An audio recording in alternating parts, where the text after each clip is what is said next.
Ring of fire নাম শুনলেই মনে হতে পারে কোনো আগুনের বলয়। আসলে এটি পৃথিবীর সবচেয়ে বিপজ্জনক একটি অঞ্চল, যেখানে প্রায় ৭৫ ভাগ আগ্নেয়গিরি এবং ৯৫ ভাগ ভূমিকম্পের উৎপত্তি ঘটে। রিং অফ ফায়ারকে দ্য রিম অফ ফায়ারও বলা হয়। এটি প্রশান্ত মহাসাগরকে ঘিরে থাকা একটি বিশাল এলাকা, যা প্রায় ৪০,০০০ কিলোমিটার লম্বা। দক্ষিণ আমেরিকার উপকূল থেকে শুরু করে উত্তর আমেরিকা, অ্যালিউটিয়ান দ্বীপপুঞ্জ, জাপান, ফিলিপাইন, ইন্দোনেশিয়া, টোঙ্গা, কেরমাডেক দ্বীপপুঞ্জ হয়ে নিউজিল্যান্ডে এসে শেষ হয় এই বলয়। প্রশ্ন হল, কেন এই এলাকা এত ভূমিকম্প ও অগ্ন্যুৎপাত প্রবণ? আমাদের পৃথিবীর অভ্যন্তরীণ গঠন ৩টি প্রধান ভাগে বিভক্ত: ক্রাস্ট, ম্যান্টেল এবং কোর।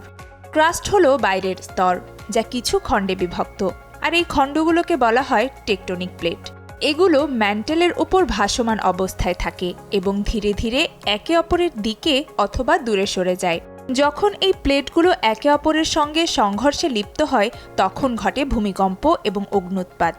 এই মুভমেন্টগুলোই রিং অফ ফায়ারের ভূমিকম্প ও আগ্নেয়গিরির প্রধান কারণ।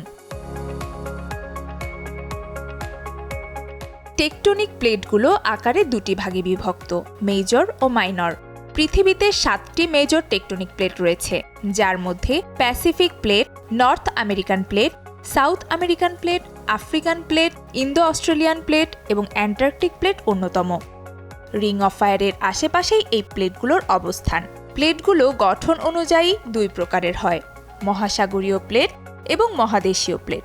মহাসাগরীয় প্লেটগুলো ভারী এবং সিলিকা ও ম্যাগনেসিয়াম দিয়ে গঠিত, আর মহাদেশীয় প্লেটগুলো হালকা এবং সিলিকা ও অ্যালুমিনিয়াম দিয়ে গঠিত। টেকটনিক প্লেটের মুভমেন্ট 3 ধরনের হতে পারে: কনভার্জেন্ট, ডাইভার্জেন্ট এবং ট্রান্সফর্ম। কনভার্জেন্ট প্লেট মুভমেন্ট যখন হয়, তখন দুটি প্লেট একে অপরের দিকে আসে এবং একটি প্লেট অন্যটির নিচে চলে যায়। এটি সাবডাকশন জোন তৈরি করে, যেখান থেকে গলিত ম্যাগমা বেরিয়ে আসে এবং ভলক্যানো সৃষ্টি করে। জাভা, টোঙ্গার মতো দ্বীপগুলো এভাবেই গঠিত হয়েছে। এছাড়া সাবডাকশন জোনে গভীর খাতও দেখা যায়, যেমন ম্যারিয়ানা ট্রেঞ্চ।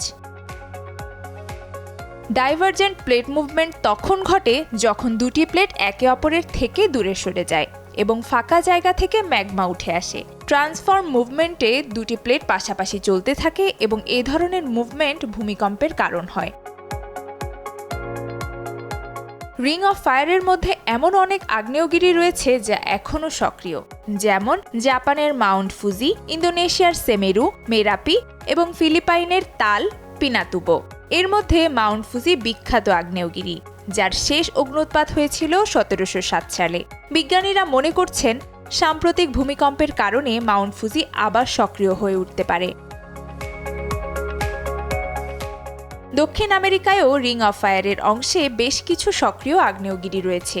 নাজকা এবং কোকোস প্লেটগুলো তুলনামূলক ভারী হওয়ার কারণে দক্ষিণ আমেরিকার প্লেটের নিচে চলে যায় এবং এই এলাকায় প্রচুর ভূমিকম্প ও অগ্ন্যুৎপাত ঘটে। চিলি, ইকুয়েডর এবং পেরুর মতো দেশগুলোতে প্রায়ই এসব প্রাকৃতিক দুর্যোগ দেখা যায়। রিং অফ ফায়ারের প্রভাব আগামী দিনগুলোতেও থাকবে। বিজ্ঞানীরা মনে করেন এই অঞ্চলে আরও ভূমিকম্প ও অগ্ন্যুৎপাত ঘটবে।